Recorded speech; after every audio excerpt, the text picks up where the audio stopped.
Hi, my name is Hiroaki Kawamura. I direct the ASIANetwork Student Video Challenge program.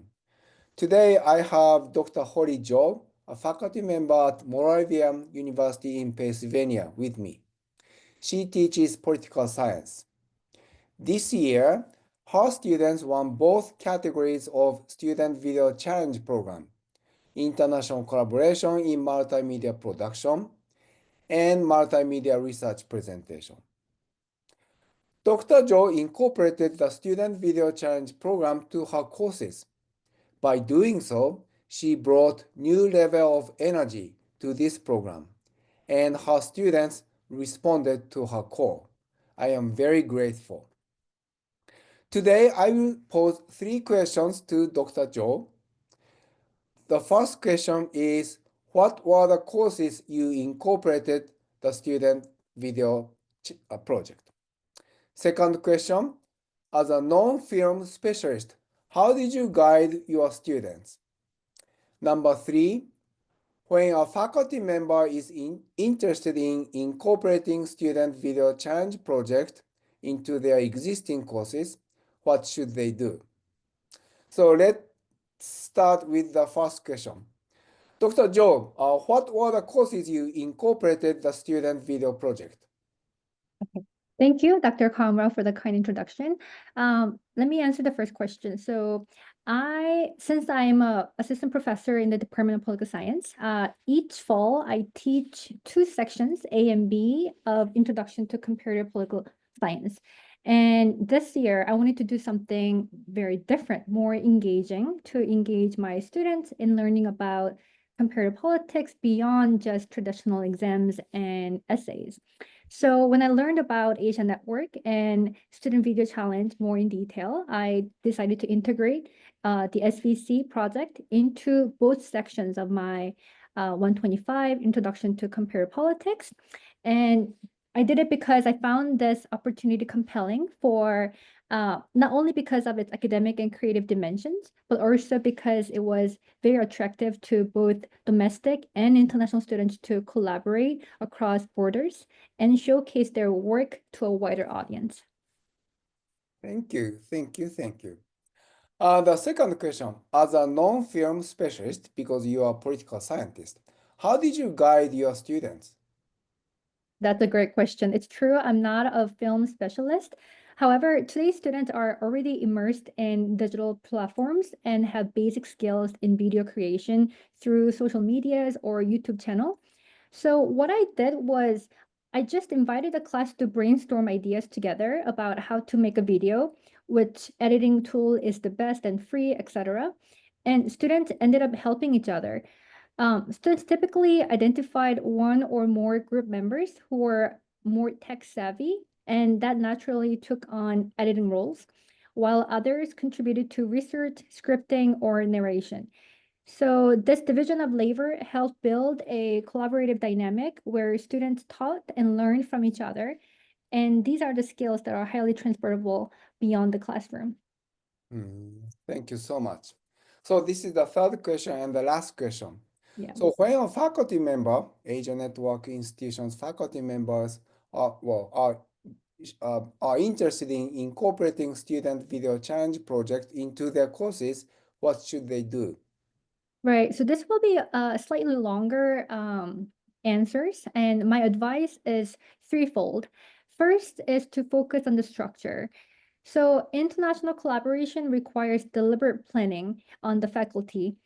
In my case, it was very challenging to match the number of students in groups across institutions in Korea and the US, particularly, when dealing with the language difficulties or uneven number of students.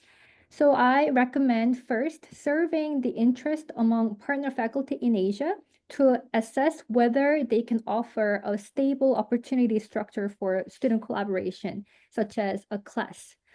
The communication between faculty partner is just as important as the communication among students.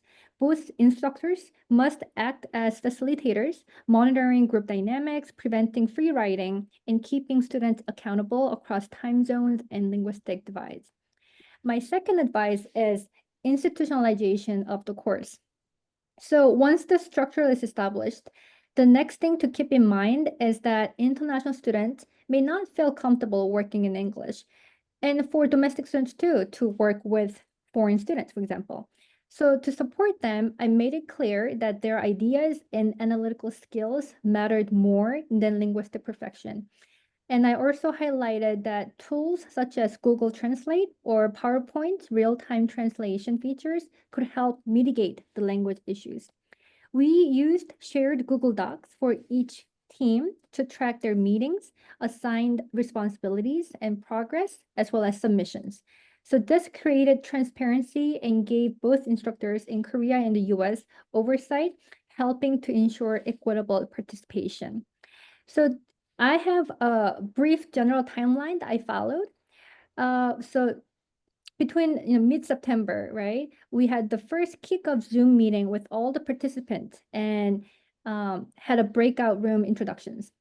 So their students got to know each other, introduce themselves, and brainstormed ideas about their topics. And towards late September and early October, students began self-organized meetings via Instagram or email and Zoom. And by early October, they submitted a 250-word abstract for the SVC. And by the second week of November, they submitted the video script draft to both instructors, and we gave comments. And then before they go off to the Thanksgiving break, they submitted the final video script, which again, we provide feedback. And then during the final week, between like the early and mid-December, we had the in-class video presentation and peer evaluation. And for my Korean colleague in South Korea, they had a more formal and public-facing presentation of the videos where they invited their friends and other faculty members to watch the video. And my last advice, and this is really not the advice, but it's that student motivation is the most important thing. So ultimately, the project success really depends on the student enthusiasm. And while incorporating the video project as a course requirement ensures, some basic participation from students, but the most compelling work came from students who are genuinely interested in working with students from across the world and who are interested in storytelling. So for those less comfortable with international group work, I provided the option of domestic multimedia research option so that they had less pressure. And to motivate students to participate in this project, I really emphasize the long-term value of this experience, which is that the knowledge gained through active research, the practical collaboration skills developed, and the potential to stand out in the job interviews or graduate school applications. So overall, it was a great experience for me, and it was surely time-consuming, but definitely worth it for our students. Mm. Thank you so much. Thank you so much. And it was very compelling and convincing. So I will see if I can do it myself. So thank you very much. Safe travel to Korea. Thank you. Thank you.